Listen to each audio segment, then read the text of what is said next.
श्री शिवाय नमस्तुभ्यम। भोलेनाथ की कृपा आप सभी भक्तों पर हमेशा बनी रहे।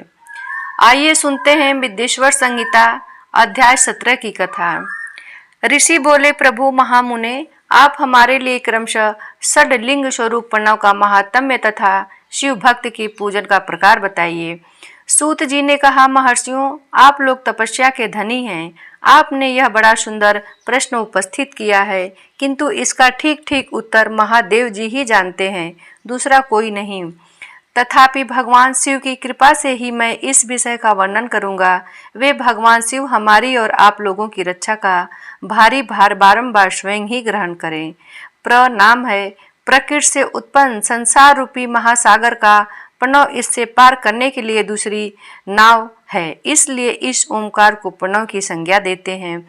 ओमकार अपने जप करने वाले साधकों से कहता है, प्रपंच नहीं है, वह तुम लोगों के लिए। अतः इस भाव को लेकर भी ज्ञानी पुरुष ओम को प्रणव नाम से जानते हैं। इसका दूसरा भाव यूं है, प्रकर्षेण न जयेत वह युष्मान मोक्षम इति वा प्रणव, अर्थात यह तुम सब उपासकों को बलपूर्वक मोक्ष तक पहुंचा देगा। इस अभिप्राय से भी इसे ऋषि मुनि प्रणव कहते हैं। अपना जप करने वाले योगियों के तथा अपने मंत्र की पूजा करने वाले उपासक के समस्त कर्मों का नाश करके यह दिव्य नूतन ज्ञान देता है, इसलिए भी इसका नाम प्रणव है। उन माया रहित महेश्वर को ही नव अर्थात नूतन कहते हैं। वे परमात्मा प्रकृष्ट रूप से नव अर्थात शुद्ध स्वरूप हैं, इसलिए प्रणव कहलाते हैं। प्रणव साधक को नव अर्थात नवीन कर देता है, इसलिए भी विद्वान पुरुष उसे प्रणव के नाम से जानते हैं। अथवा प्रकृष्ट रूप से नव दिव्य परमात्मा ज्ञान प्रकट करता है, इसलिए वह प्रणव है। प्रणव के दो भेद बताए गए हैं, स्थूल और सूक्ष्म। एक अक्षर रूप जो ओम है उसे सूक्ष्म प्रणव जानना चाहिए, और नमः शिवाय इन 5 अक्षर वाले मंत्र को स्थूल प्रणव समझना चाहिए। जिसमें 5 अक्षर व्यक्त नहीं है वह सूक्ष्म है, और जिसमें 5 अक्षर सुस्पष्ट रूप से व्यक्त हैं वह स्थूल है। जीवन मुक्त पुरुष के लिए सूक्ष्म प्रणव के जप का विधान है, वही उसके लिए समस्त साधनों का सार है। यद्यपि जीवन मुक्त के लिए किसी साधन की आवश्यकता नहीं है, क्योंकि वह सिद्ध रूप है, तथापि दूसरों की दृष्टि में जब तक उसका शरीर रहता है तब तक उसके द्वारा प्रणव जप की सहज साधना स्वतः होती रहती है। वह अपनी देह का विलय होने तक सूक्ष्म प्रणव मंत्र का जप और उसके अर्थभूत परमात्मा तत्व का अनुसंधान करता रहता है। जब शरीर नष्ट हो जाता है तब वह पूर्ण ब्रह्म स्वरूप शिव को प्राप्त कर लेता है। यह सुनिश्चित बात है। जो अर्थ का अनुसंधान न करके केवल मंत्र का जप करता है उसे निश्चय ही योग की प्राप्ति होती है। जिसने 36 करोड़ मंत्र का जप कर लिया हो उसे अवश्य योग प्राप्त हो जाता है। सूक्ष्म प्रणव के भी ह्रस्व और दीर्घ के भेद से 2 रूप जानने चाहिए। आकार, उकार, मकार, बिंदु, नाद, शब्द, काल और कला, इनसे युक्त जो प्रणव है उसे दीर्घ प्रणव कहते हैं। वह योगियों के लिए ही हृदय में स्थित होता है। मकार पर्यंत जो ओम है वह ओम इन 3 तत्वों से युक्त है, इसी को ह्रस्व प्रणव कहते हैं। अ शिव है, उ शक्ति है और मकार इन दोनों की एकता है, वह त्रितत्व रूप है। ऐसा समझकर ह्रस्व प्रणव का जप करना चाहिए। जो अपने समस्त पापों का क्षय करना चाहते हैं उनके लिए इस ह्रस्व प्रणव का जप अत्यंत आवश्यक है। पृथ्वी, जल, तेज, वायु और आकाश, ये 5 भूत तथा शब्द, स्पर्श आदि इनके 5 विषय, ये सब मिलकर 10 वस्तुएं मनुष्यों की कामना के विषय हैं। इनकी आशा मन में लेकर जो कर्मों के अनुष्ठान में संलग्न होते हैं वे 10 प्रकार के पुरुष प्रवृत्ति कहलाते हैं, तथा जो निष्काम भाव से शास्त्र विहित कर्मों का अनुष्ठान करते हैं वे निवृत्त कहे गए हैं। प्रवृत्त पुरुषों को ह्रस्व प्रणव का ही जप करना चाहिए और निवृत्त पुरुषों को दीर्घ प्रणव का व्याहृतियों तथा अन्य मंत्रों के आदि में इच्छा अनुसार शब्द और कला से युक्त प्रणव का उच्चारण करना चाहिए। वेद के आदि में और दोनों संध्याओं की उपासना के समय भी ओमकार का उच्चारण करना चाहिए। प्रणव का 9 करोड़ जप करने से मनुष्य शुद्ध हो जाता है, फिर भी 9 करोड़ का जप करने से वह पृथ्वी तत्व पर विजय पा लेता है। तत्पश्चात पुनः 9 करोड़ का जप करके वह जल तत्व को जीत लेता है। पुनः 9 करोड़ जप से अग्नि तत्व पर विजय पाता है तदंतर फिर 9 करोड़ का जप करके वह वायु तत्व पर विजयी होता है। फिर 9 करोड़ के जप से आकाश को अपने अधिकार में कर लेता है। इसी प्रकार 9 करोड़ का जप करके वह क्रमशः गंध, रस, रूप, स्पर्श और शब्द पर विजय पाता है। इसके बाद फिर 9 करोड़ का जप करके अहंकार को भी जीत लेता है। इस तरह 108 करोड़ प्रणव का जप करके उत्कृष्ट बोध को प्राप्त हुआ पुरुष शुद्ध योग का लाभ करता है। शुद्ध योग से युक्त होने पर वह जीवन मुक्त हो जाता है, इसमें संशय नहीं है।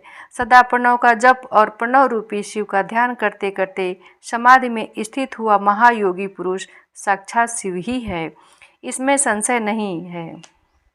पहले अपने शरीर में प्रणव के ऋषि, छंद और देवता आदि का न्यास करके फिर जप आरंभ करना चाहिए। आकार आदि मातृका वर्णों से युक्त प्रणव का अपने अंगों में न्यास करके मनुष्य ऋषि हो जाता है। मंत्रों के 10 बीज संस्कार, मातृका न्यास तथा षड्ध्वज शोधन आदि के साथ संपूर्ण न्यास फल उसे प्राप्त हो जाता है। प्रवृत्ति तथा प्रवृत्ति निवृत्ति से मिश्रित भाव वाले पुरुषों के लिए स्थूल प्रणव का जप ही अभिष्ट साधक होता है। क्रिया, तप और जप के योग से शिव योगी 3 प्रकार के होते हैं, जो क्रमशः क्रिया योगी, तपो योगी और जप योगी कहलाते हैं। जो धन आदि वैभवों से पूजा सामग्री का संचय करके हाथ आदि अंगों से नमस्कार आदि क्रिया करते हुए इष्ट देव की पूजा में लगा रहता है, वह क्रिया योगी कहलाता है। जो पूजा में संलग्न रहकर जो परिमित भोजन करता, बाह्य इंद्रियों को जीत कर वश में किए रहता है और मन को भी वश में करके परद्रोह आदि से दूर रहता है, वह तपोयोगी कहलाता है। इन सभी सद्गुणों से युक्त होकर जो सदा शुद्ध भाव से रहता तथा समस्त काम आदि दोषों से रहित हो शांत चित्त से निरंतर जप किया करता है, उसे महात्मा पुरुष जप योगी मानते हैं। जो मनुष्य 16 प्रकार के उपचारों से शिव योगी महात्माओं की पूजा करता है, वह शुद्ध होकर शालों के आदि के क्रम से उत्तरोत्तर उत्कृष्ट मुक्ति को प्राप्त कर लेता है। द्विजों, अब मैं जप योग का वर्णन करता हूँ, तुम सब लोग ध्यान देकर सुनो। तपस्या करने वाले के लिए जप का उपदेश किया गया है, क्योंकि वह जप करते करते अपने आप को सर्वदा शुद्ध निष्पाप कर लेता है। ब्राह्मणों, पहले नमः पद हो, उसके बाद चतुर्थी विभक्ति में शिव शब्द हो तो पंच तत्वात्मक नमः शिवाय मंत्र होता है। इसे शिव पंचाक्षर कहते हैं। यह स्थूल प्रणव स्वरूप है। इस पंचाक्षर के जप से ही मनुष्य संपूर्ण सिद्धियों को प्राप्त कर लेता है। मंत्र के आदि में ओमकार लगाकर ही सदा उसका जप करना चाहिए। द्विजों, गुरु के मुख से पंचाक्षर मंत्र का उपदेश पाकर जहाँ सुख पूर्वक निवास किया जा सके, ऐसी उत्तम भूमि पर महीने के पूर्व पक्ष में आरंभ करके कृष्ण पक्ष की चतुर्दशी तक निरंतर जप करता रहे। माघ और भादों के महीने अपना विशिष्ट महत्व रखते हैं। यह समय सब संयमों से उत्तमोत्तम माना गया है। साधक को चाहिए कि वह प्रतिदिन एक बार परिमित भोजन करे, मौन रहे, इंद्रियों को वश में रखे, अपने स्वामी तथा माता पिता की नित्य सेवा करे। इस नियम से रहकर जप करने वाला पुरुष 1 सहस्र जप से ही शुद्ध हो जाता है, अन्यथा वह ऋणी होता है। भगवान शिव का निरंतर चिंतन करते हुए पंचाक्षर मंत्र का 5 लाख जप करे। जप काल में इस प्रकार ध्यान करे।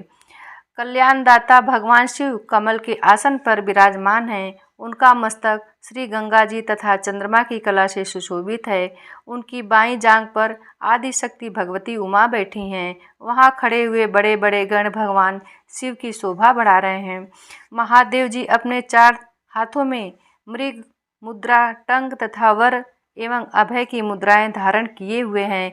इस प्रकार सदा सब पर अनुग्रह करने वाले भगवान सदाशिव का बारंबार स्मरण करते हुए हृदय अथवा सूर्य मंडल में पहले उनकी मानसिक पूजा करके फिर पूर्वाभिमुख हो पूर्वोक्त पंचाक्षरी विद्या का जप करे।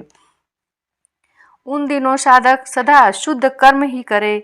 जप की समाप्ति के दिन कृष्ण पक्ष की चतुर्दशी को प्रातः काल नित्य कर्म करके शुद्ध एवं सुंदर स्थान में शौच, संतोष आदि नियमों से युक्त हो शुद्ध हृदय से पंचाक्षर मंत्र का 12 सहस्र जप करें। तत्पश्चात 5 सपत्नीक ब्राह्मणों को जो श्रेष्ठ एवं शिव भक्त हों वरण करे। इनके अतिरिक्त एक श्रेष्ठ आचार्य प्रवर का भी वर्ण करे और उसे शाम्ब सदाशिव का स्वरूप समझे। ईशान, तत्पुरुष, अघोर, वामदेव तथा सद्योजात इन पांचों के प्रतीक स्वरूप 5 ही श्रेष्ठ और शिव भक्त ब्राह्मणों का वर्णन करने के पश्चात पूजन सामग्री को एकत्रित करके भगवान शिव का पूजन आरंभ करें।